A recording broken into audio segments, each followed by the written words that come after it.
The Deputy Director General of the World Health Organization said Monday night, containment is not a feasible option anymore. The disease is in too many countries in order to contain it.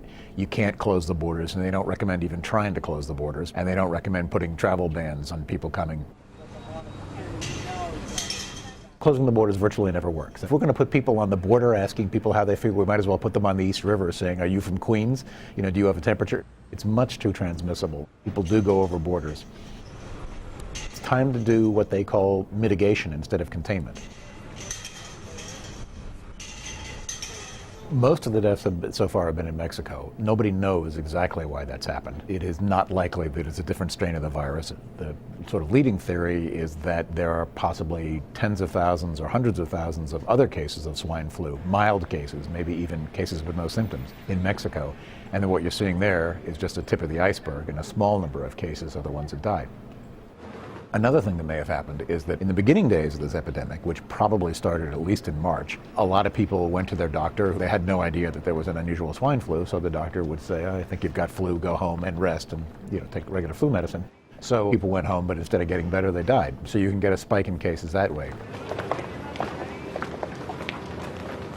Every case has a sort of multiplier effect, which is that one person goes on to infect two people, who go on to infect two people each, so you get four, and it climbs again and again.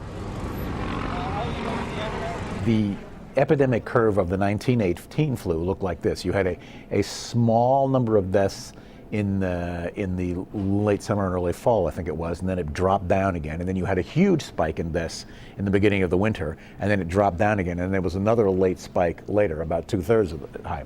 And what you're trying to do with mitigation is basically smooth out that epidemic curve, which is the number of cases and the onset dates, so that you don't have these high spikes. High spikes means lots of cases, lots of people going to the emergency room. You want to delay it. That's shifting the curve to the right by using measures like hand washing, staying home when you're sick, and eventually possibly wearing masks and closing big events, things like that keeps people apart from each other during the outbreak. You can stretch out the number of cases, and when you do that, one advantage is that you push the flu into the hot weather. Flu does not transmit as well hot weather. Also, you buy more time. If we can just slow down the transmission of cases, we might get to the point where a lot of people can be vaccinated. Instead of the giant swelling of cases and the sharp uprise of the curve, you can slow it out considerably, and then ultimately you end up with total fewer cases overall, which means you've saved lives.